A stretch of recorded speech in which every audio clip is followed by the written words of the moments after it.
લગ્ન નોંધણીના કાયદાના સુધારા થાય તે અંતર્ગત શ્રી સરદાર પટેલ સેવાદળ એસપીજીનું ન્યૂ રાણીપ અમદાવાદ મહાસંમેલન યોજાયું.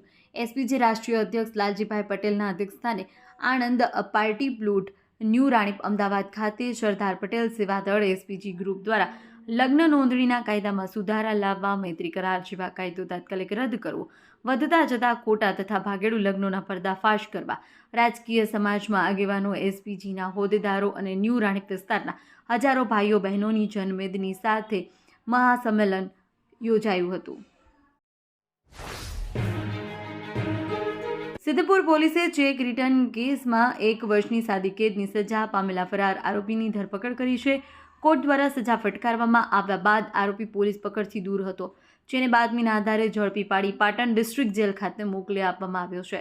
સિદ્ધપુર વિસ્તારમાં નાસ્તા ફરતા અને સજા વોરંટના આરોપીઓને પકડવા માટે સિદ્ધપુર પોલીસ સ્ટેશનના પીઆઈ જેબી આચાર્યના માર્ગદર્શન હેઠળ પીએસઆઈ જે.આર. શુક્લા, નીતિનભાઈ મફાભાઈ, હરેશભાઈ રાવતાજી અને પોલીસ કોન્સ્ટેબલ પરીક્ષિતભાઈ કરશનભાઈ સહિતની ટીમ પેટ્રોલિંગમાં હતી.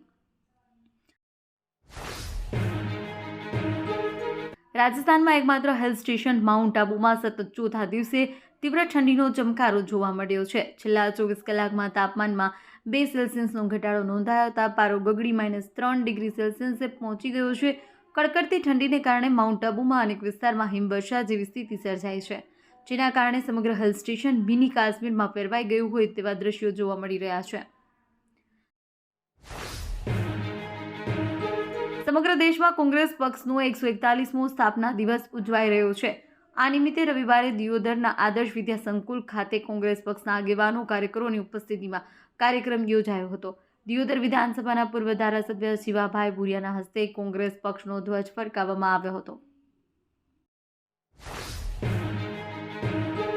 વાવ અને થરાદ જિલ્લામાં વાવ અને ધરણીધર તાલુકામાં ચાલુ રવિ સિઝનમાં પાકના વાવેતરમાં મિશ્ર વલણ જોવા મળ્યું છે. સપ્ટેમ્બરમાં થયેલા ભારે વરસાદ અને જમીનમાં ક્ષારનું પ્રમાણ વધવાને કારણે ફૂલ વાવેતરમાં ઘટાડો નોંધાયો છે. જો કે રાયડાનું વાવેતર વધ્યું છે, જ્યારે જીરાનું વાવેતર ઘટ્યું છે.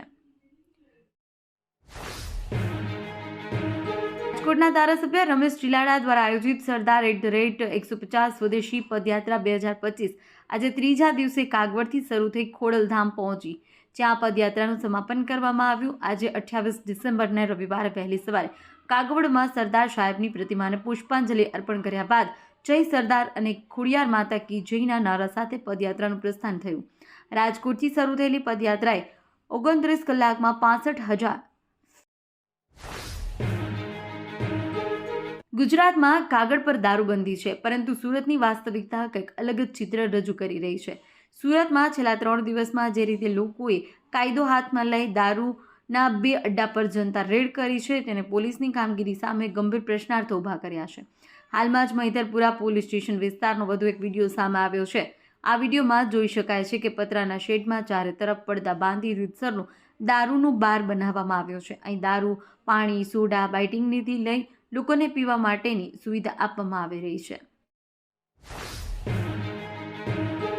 જૂનાગઢના આંગણે જીબી એન્જિનિયર્સ એસોસિએશનના 27મા વાર્ષિક અધિવેશનનો 27 ડિસેમ્બરના રોજ ભવ્ય પ્રારંભ થયો છે.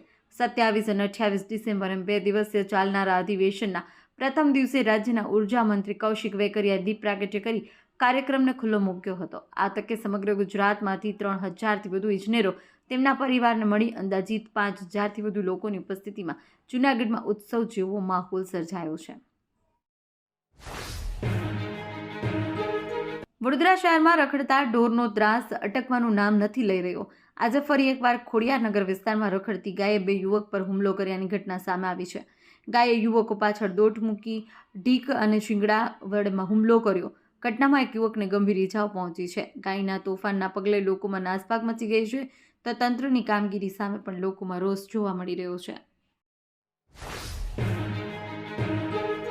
રાજકોટ રેલવે ડિવિઝન દ્વારા મુસાફરો માટે નવા વર્ષથી એટલે કે 1 જાન્યુઆરી 2026થી નવું ટાઈમ ટેબલ જાહેર કરવામાં આવ્યું છે, જેમાં રાજકોટ ડિવિઝનના વિવિધ સ્ટેશનો પર 108 જેટલી ટ્રેન નિર્ધારિત સમય કરતાં 1 થી 42 મિનિટ વહેલા અને 17 ટ્રેનો 2 થી 20 મિનિટ મોડી કરવામાં આવી છે.